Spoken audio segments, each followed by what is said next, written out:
Well, good evening. There's been traffic chaos in the city during peak hour over the past few days after climate activists blocked roads in their fight for action on climate change. It's part of a spring rebellion campaign which aims to be disruptive to bring attention to what they say is climate inaction.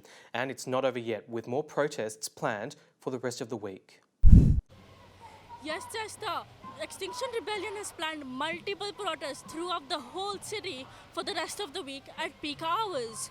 This is expected to block a lot of traffic. This comes in response to the climate inaction by the people and the government. But not only in Melbourne, similar protests took place in more than 60 cities around the world. These disruptions come as a response to government's inadequate action on climate change. The group is calling for governments to declare a climate emergency, make rapid transition away from coal and reduce emissions to zero by 2025. Their core group has set up camp at Carlton Gardens, from where they disperse into groups disrupting traffic at multiple corners of the city. Victorian Premier Daniel Andrews questioned the method of climate activists. These demonstrations are a part of an international campaign by Extinction Rebellion.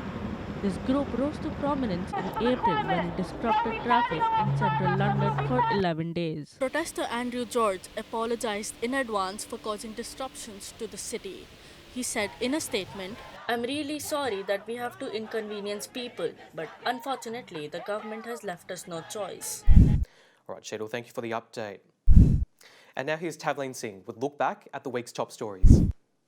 Eurydice Dixon's sadist killer James Todd told the Supreme Court his life sentence is particularly hard.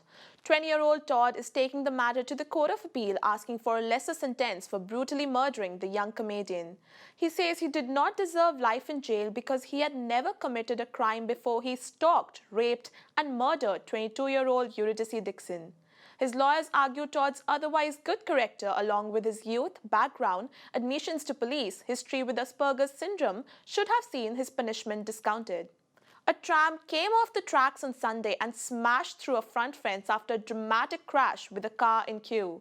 The collision on Cotham Road ended up stopping services on two popular routes, with tram 109 and 48 being delayed for services. Passengers aboard the tram have indicated that it was the driver of the white SUV that dangerously pulled out in front of the tram, causing the accident.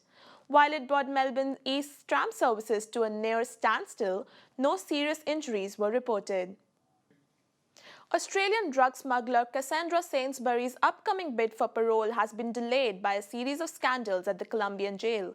Sainsbury, who is also suffering undiagnosed health issues, had been due to begin the parole process by year's end. But her Bogota lawyer Orlando Herran said this was now postponed for an unknown period after a high-profile prison break on the back of a food poisoning outbreak and claims of corruption saw El Buen Pastor's chief ousted last week. The Adelaide drug mule has spent 2 years in jail now. American actor and comedian John Bowie has been charged with the murder of his wife, Roxlyn, after an investigation into her disappearance almost 4 decades ago. Roxlyn Bowie was 31 when she was last seen at the couple's Walgett home in June 1982.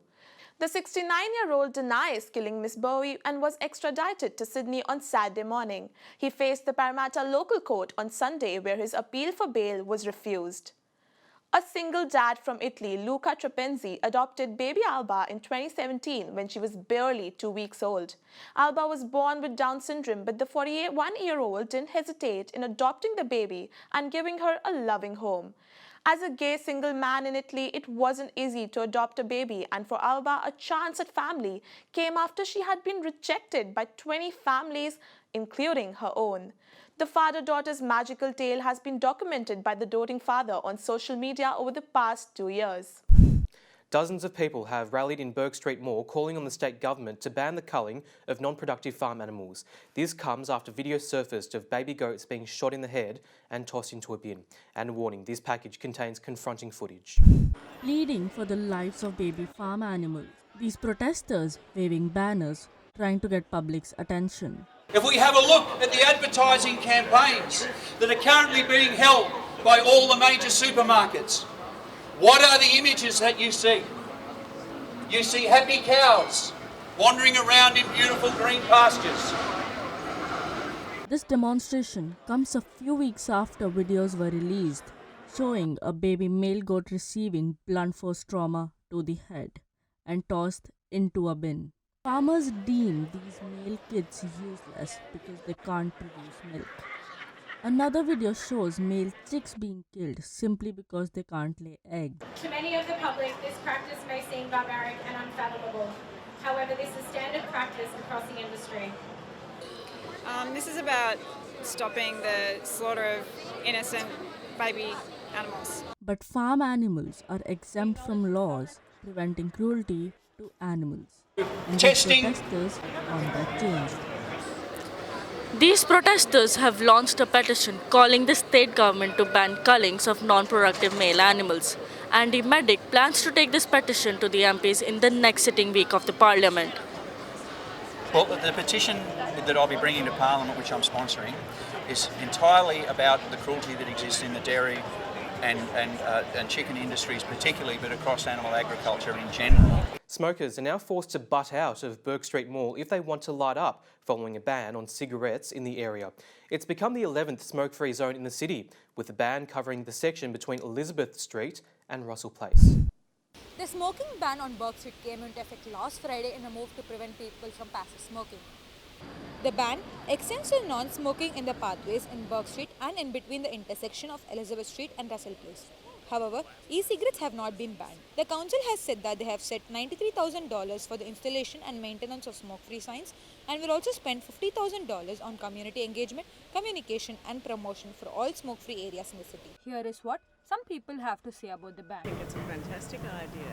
It's respectful of people who don't like smoking, who find it unhealthy, and it's safeguarding people's health at the same time. I do think that it's good to get, I don't know if it will get people to smoke less, but I think it's good to bring more awareness about smoking, and posing, I think, certain bans has shown to decrease smoking. People will be fined $100 for smoking in a non-smoking zone, and people found littering cigarette butts anywhere in the city are facing heavier fines. It's going to be $330 for an unlit cigarette butt and $660 for a lit cigarette butt. A plan to revitalise a waterway in Melbourne's west has been halted after more asbestos than expected was found. The Upper Stony Creek Transformation Project was meant to be completed by this month, but residents aren't happy because instead of getting a new creek and a wetland, they're left with a pile of dirt. Welchester, a petition has been started by the Brimbank City Council calling on the state government to step in and complete the revitalization project. The project was initially started with $11.5 million and meant to create a natural cool zone for the community during a heat wave. The site was found to be contaminated, which has halted the project midway, leaving the area in ruins. This is not about politics. This is about fairness, it's about justice, it's about doing what's right, and it's about equity. To Melbourne Water and to the state government, we say you can't walk away now. Don't leave us with a whopping great hole in the ground. Daniel Andrews, I'm calling on you, I'm calling on your government. We need your help on this one. We need your government to come to the table. The petition has received almost 1,700 signatures and will soon be presented to the Victorian Parliament. Former Labor leader Bill Shorten has reaffirmed his support for new leader Anthony Albanese and accepted responsibility for losing the election. He believes Labor had too many messages and that their policy to abolish franking credits scared off older Australians. Let's bring in political correspondent Angelica Snowden. Now, Ange, despite Labor's loss earlier this year, does Bill Shorten still have ambitions to be Prime Minister? Chester, based on Mr. Shorten's comments, it seems like he no longer wants the top job, but he did confirm he wants to stay in Parliament. Mr. Shorten now oversees the National Disability Insurance Agency and said he would run for a seat in Maribyrnong at the next election. Now to our sitting Prime Minister. Scott Morrison was caught up in Donald Trump's drama again after revelations the White House asked Australia for help to investigate possible Russian interference at the 2016 election. The Labor Party pushed for Mr. Morrison to release the transcript of the phone call, reasoning it looks like Australia is cozying up to America and Trump, who is now the subject of an impeachment inquiry. Academics say the request for help does not imply Australian wrongdoing, but it could be politically embarrassing for Australia. Jolie King and Mark Firkin were apparently released in a prisoner swap with Tehran, although the Australian government denies this. The claims come amid the release of an Iranian doctoral student who was held in Brisbane and wanted for extradition in the US. According to the Foreign Minister, Maurice Payne, the couple were released following a very sensitive political negotiation. The Port Phillip Council has shut down parts of St Kilda Beach for 2 weeks to host the one-day Listen Out Festival. The decision angered local MP and Arts Minister Martin Foley, who said shutting off the beach for 15 days showed a callous disregard for the community. The festival, set to host 30,000 people, was held on the grand final public holiday and shut down part of the Catani Gardens and West Beach. Sections of the Bar Trail, Pier Road and Beaconsfield Parade footpath were closed as well but have since reopened. Back to you, Chester. All right, Ange, we'll leave it there. Thank you. And now here's sport with Brittany Coles. And Britt, a big win in Sydney on Sunday. That's right, Chester. Last week, Greater Western Sydney was in disappointment after a thrashing against Richmond in the AFL Grand Final. But it was a different story on Sunday when Sydney Roosters took home the Premiership Cup. The Roosters have become the first team in 26 years to win back-to-back NRL Grand Finals, defeating Canberra Raiders 14-8 at ANZ Stadium. Fans at Marvel Stadium have been treated to a blockbuster knockout between international heavyweight champions. Israel Adesanya defeated UFC middleweight champion Robert Whittaker in a second round of their highly anticipated 185-pound fight, which headlined UFC 243 on Sunday. The savage display certainly put on a show for over 50,000 audience members, billed as one of the UFC's biggest events in the promotion's history. And across the sea now to China, and Aussie superstar Ash Barty has just fallen short in the China Open final. She may be ranked #1 in the world, but this time Barty has been stomped out by Japanese tennis champ Naomi Osaka. Barty claimed the first set, however the 21-year-old drew level in the second set before claiming the title 6-2 last Sunday. Unfortunately, Aussie tennis hopeful John Millman also fell short of claiming the winning title, losing the Japan Open final in straight sets to Novak Djokovic. The world #1 defeated the young Australian 6-3 and 6-2 in just over an hour of play. Millman was ranked number 80 in the world, but now he has jumped up to number 58. And Australia has won gold in Doha. In her final throw of the competition, Kelsey Lee Barber took home the gold medal win in the women's javelin at the World Athletics Championships. Barber is now the 9th Australian to win the World Championship Athletics title, and now Australia is well on the way to win gold in the 2020 Tokyo Olympics. And we've got spring racing ahead, Chester. There's surely going to be a big week of sport ahead. Yeah, we'll look forward to it, Britt. Thank you. And that is Mojo News for now. You can stay up to date on our website, mojonews.com.au. I'm Chester Nunn. I hope you enjoy your week. From the team, bye for now.